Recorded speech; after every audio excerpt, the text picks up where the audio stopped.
El prólogo de Ohrid, 19 de marzo. Santo mártir Crisanto, Daría y otros con ellos. Este Crisanto era el único hijo de un gran patricio Polemio, que se había mudado de Alejandría a Roma.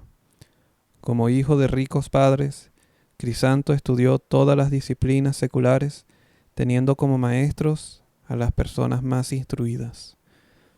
Pero la sabiduría secular lo confundió y lo dejó con la incertidumbre, ¿qué era la verdad? Y estaba triste por esto. Pero Dios, que piensa en todos y en todo, alivió su tristeza. A las manos de joven Crisanto llegaron copias del Evangelio y los Hechos de los Apóstoles. Leyendo esto, Crisanto fue iluminado con la verdad. Pero él deseaba tener un maestro, y lo encontró en la figura de un sacerdote, Carpóforo, que le enseñó y lo bautizó. Pero su padre no estaba contento con esto, e intentó todo para disuadirlo de la fe en Cristo. No habiendo logrado nada, el malvado padre primero quiso corromperle, encerrándolo junto con muchachas inmorales. Pero Crisanto se venció a sí mismo en esto también, y preservó su pureza. Entonces el padre lo apresuró a casarse con una joven pagana llamada Daría. Pero Crisanto aconsejaba a Daría a que ella también reciba la fe en Cristo y que vivan como hermano y hermana, aunque aparentemente estaban en matrimonio.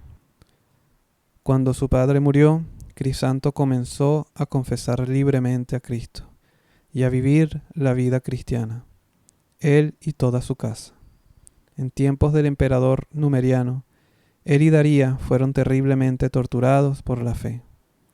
Pero el torturador mismo, Claudio, viendo la paciencia de estos honorables mártires y los milagros que se manifestaban durante su tortura, recibió la fe en Cristo junto con toda su casa.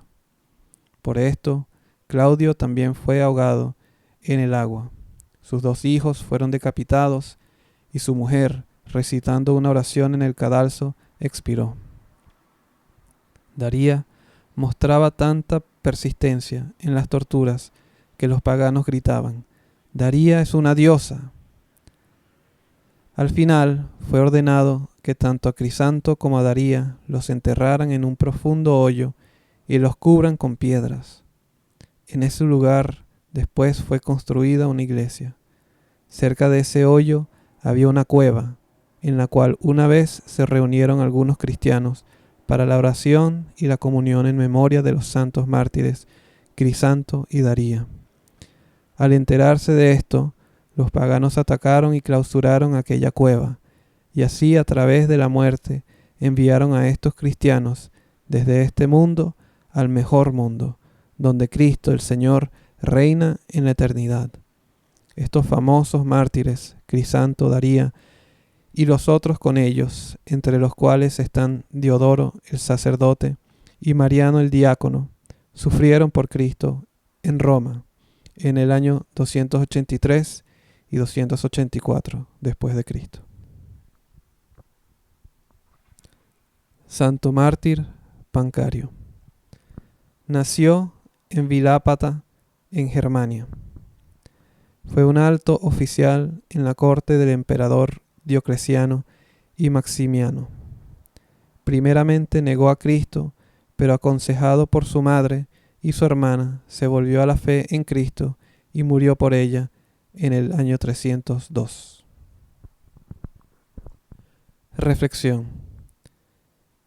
Esta misericordia de Dios, que Él nos resucita incluso después de que hayamos pecado, es más grande que la misericordia con la que nos dio el ser cuando todavía no existíamos.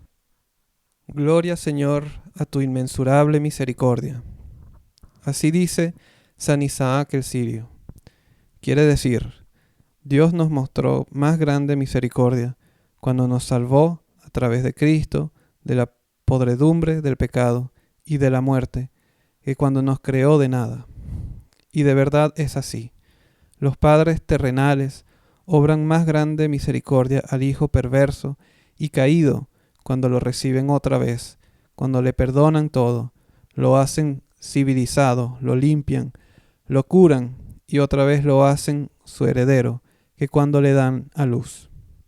Cuando el joven Pancario, rodeado de los honores reales, negó a Cristo, su madre le escribió una carta llena de dolor y de tristeza. No hay que temer a la gente, le escribía la madre, sino que hay que temer al juicio de Dios. Delante de los emperadores y nobles tenías que confesar la fe en Cristo el Señor y no negarlo. Recuerda sus palabras: a quien me niegue delante de los hombres, yo también lo negaré delante de mi Padre Celestial. Mateo 10:33. El hijo recibió el consejo de su madre, se avergonzó de sí mismo, confesó su fe en Cristo delante de los emperadores y murió con muerte de mártir por Jesucristo, para vivir eternamente con él. Así la bienaventurada madre de Pancario causó el nuevo nacimiento de su hijo, el nacimiento espiritual, más importante que el primero, el nacimiento corporal. Contemplación. Contemplar al Señor Jesús en la cruz crucificado. 1. Cómo Él sufre de dolor en la cruz. 2. Cómo le dan vinagre y hiel para que beba cuando dijo que estaba sediento. 3. Cómo la gente debajo de la cruz, insensible por su egoísmo, no piensa en Él, sino en arrebatar sus vestidos. Sermón sobre la señal del Hijo del Hombre. Entonces aparecerá en el cielo la señal del Hijo del Hombre. Mateo 24:30. ¿Cuál sería la señal del Hijo de Hombre? Ya se mostró una vez en pequeño. Esto es la cruz, más brillante que el sol, la cual se mostró sobre Jerusalén antes de la venida de una anterior personificación del anticristo, Juliano el apóstata. Y en vez de cualquier discurso sobre esta milagrosa señal, es mejor citar aquí, hermanos, la carta de San Cirilo de Jerusalén, escrita al emperador Constancio, el hijo de Constantino el Grande y predecesor de Juliano el apóstata. Parte de esa carta dice: en estos santos días de Pentecostés, el 7º día de mayo, alrededor de las 9 horas de la mañana, se apareció una cruz gigante, toda iluminada en el cielo sobre el santo Gólgota, extendida hasta el santo monte de los Olivos. Ella se mostró claramente no solo a uno o dos, sino a todo el gran número de habitantes de la ciudad, y no, como algunos podrían pensar, de una manera fugaz como en el espejismo, sino visible a los ojos durante muchas horas sobre la tierra.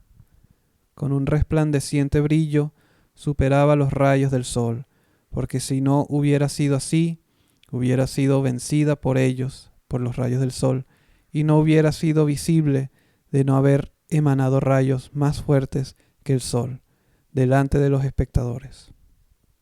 En ese momento, rápidamente, se reunieron muchos de los habitantes de la ciudad en la Santa Iglesia, abrazados del temor y la alegría por esa visión, jóvenes y ancianos, maridos y mujeres de todas las edades, incluso las vírgenes más recluidas, tanto lugareños como extranjeros, cristianos y paganos, que vinieron de otros países.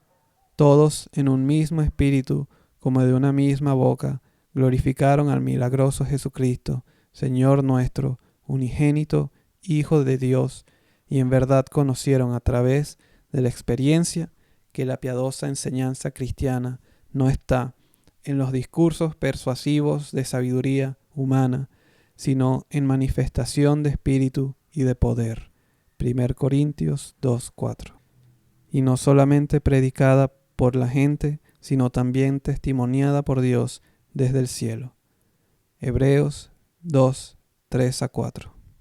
Consideramos como obligación no callar esta visión celestial dada por Dios, sino más bien informarla a vuestra piedad glorificadora de Dios.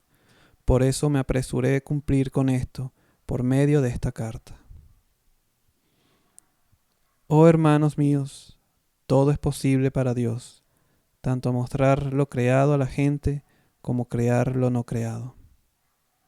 Pero lo más importante para nosotros es que Él puede y quiere salvar nuestra alma del pecado y de la muerte, y concedernos la vida eterna.